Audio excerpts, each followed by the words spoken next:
Hi everyone, and welcome to RUBIN'S Mind Lab, where we break down the latest research into what it really means. Ever wonder if people with autism spectrum disorder or ASD feel empathy the same way others do? Specifically, when they see someone else in pain, does their brain and their gut reaction match up with what most people experience? Well, a fascinating new study dives right into that question. And the results are really interesting. It suggests that understanding pain is one thing, but feeling that echo of pain is quite another. And this difference might be key to understanding empathy in ASD. The big question this research tackles is how adults with autism spectrum disorder process the pain of others. We all know empathy is a big deal in social interaction. It's basically our ability to understand and share the feelings of another person. But empathy is complicated. It's not just one thing. It involves understanding what someone else is thinking or feeling. And it also involves having an emotional reaction to it, your own feelings resonating with theirs. Scientists have debated for a while whether people with ASD have trouble with the understanding part of empathy, the cognitive side, or the feeling part, the affective side. This study aimed to untangle that by looking specifically at how people react to seeing someone else in pain. So the researchers brought together two groups, adults with ASD and adults who are considered neurotypical, meaning they don't have ASD. They wanted to compare how these two groups reacted to seeing someone else experience pain. Here's what they did. They showed participants a series of images. These images showed a hand. Some hands were just being gently touched with a cotton bud, like a soft tickle. Others were being injected with a needle, which we usually associate with pain, but they added a really clever twist for the needle injections. They told the participants whether the person receiving the injection could actually feel pain or not. How did they do that? Well, they explained that if the background color of the image was one color, it meant the person had local anesthesia, so they wouldn't feel the needle prick. If the background color was another color, it meant the person was fully sensitive to pain. This setup allowed them to see if knowing someone could feel pain made a difference in how people reacted. To measure what was happening in the brain, they used EEG. Those caps with lots of electrodes that pick up brainwaves. Specifically, they were looking at something called mu and beta rhythms. Think of these brainwaves as indicators of how much the brain's motor system is engaged, almost as if the observer is preparing to make a similar movement. When you see someone move, or in this case, experience something physical, your brain can show a pattern called event-related desynchronization, or ERD. This ERD is like a signal that the brain's sensorimotor areas are active, possibly because they're seeing with what they're seeing. On top of the brain activity, they also asked the participants to rate things. They rated how much pain they thought the person in the image was experiencing. And importantly, they also rated how unpleasant the image made them feel.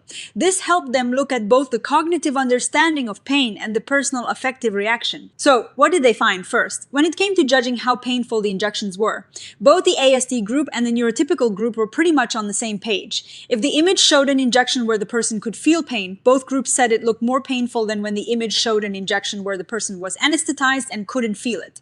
This suggests that when it comes to simply understanding that someone is experiencing pain, the ASD group was just as good as the neurotypical group. Their cognitive appraisal of pain was intact. Now here is where things got really interesting. Remember how they asked participants to rate their own unpleasantness, and how the EEG showed sensorimotor resonance? Well, in the neurotypical group, seeing an injection that could cause pain made them feel more unpleasant, and showed a stronger brain response in the mu rhythm. This effect, feeling more bothered and seeing more brain activity, was only present when the person in the image could actually feel pain. But in the ASD group, this didn't happen. Their feelings of unpleasantness and their brain activity were pretty much the same, whether the person in the image could feel pain or not. The crucial factor of the target's pain sensitivity didn't change their own emotional reaction or their brain's sensorimotor resonance. It's also worth noting that they didn't see these differences for the gentle touch images or for the injections where the person couldn't feel pain. And even when they looked at the images from different viewpoints, like seeing the hand as if it were your own or as if it were someone else's, that didn't change the differences they saw in the ASD group. So what does this all mean? The researchers concluded that adults with ASD have an intact ability to cognitively understand that someone else is in pain. They can look at the situation and figure out if it's supposed to be painful. But where they seem to have a difference is in the affective and sensorimotor parts of empathy. They don't show the same emotional echo or the same brain-based resonance that neurotypical individuals do when witnessing someone experience pain. This is really important. It suggests that the issue isn't a general breakdown in empathy. It seems to be more about the part where you feel with someone, the affective sharing, rather than understanding their situation.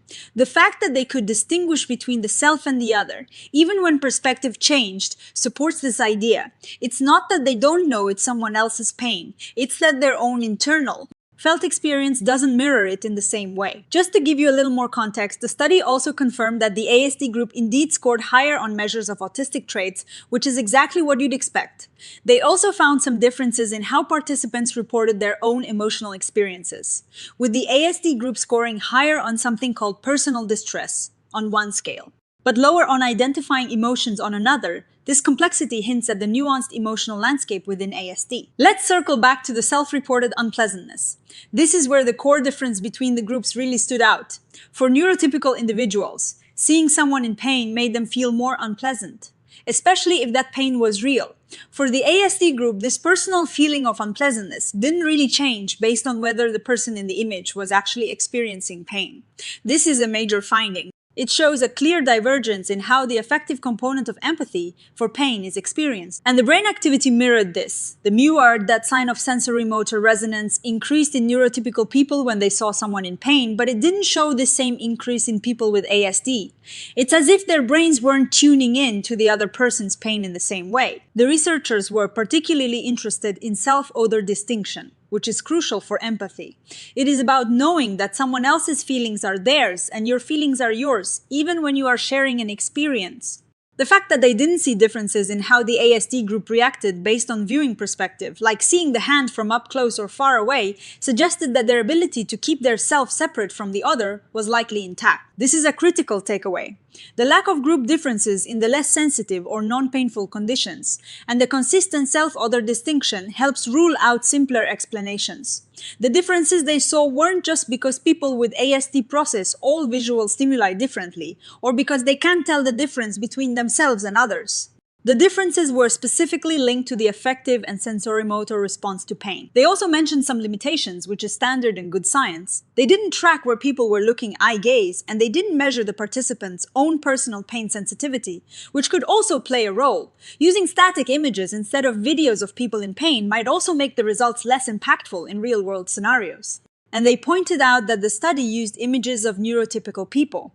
So if the ASD participants viewed individuals they found more relatable, the results might differ, touching on the concept of the double empathy problem. So to wrap it all up, this study offers compelling evidence that while people with autism spectrum disorder can understand that someone else is in pain, they may experience less of an emotional mirroring or a brain-based resonance with that pain. It is not a misunderstanding of pain, but a different way of feeling with others, particularly their affective and sensorimotor response to it. This research opens up exciting avenues for future studies. It highlights how important it is to distinguish between the different components of empathy.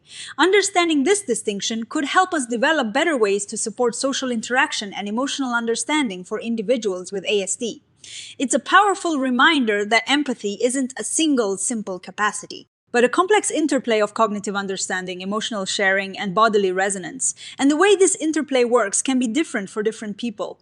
What do you think about these findings? Does this resonate with your own experiences or observations? Let us know in the comments below. And if you found this breakdown helpful, please give this video a thumbs up. Subscribe to RUBIN'S Mind Lab for more science deconstructions. And hit that notification bell so you don't miss our next exploration into the fascinating world of the human mind. Thanks for watching.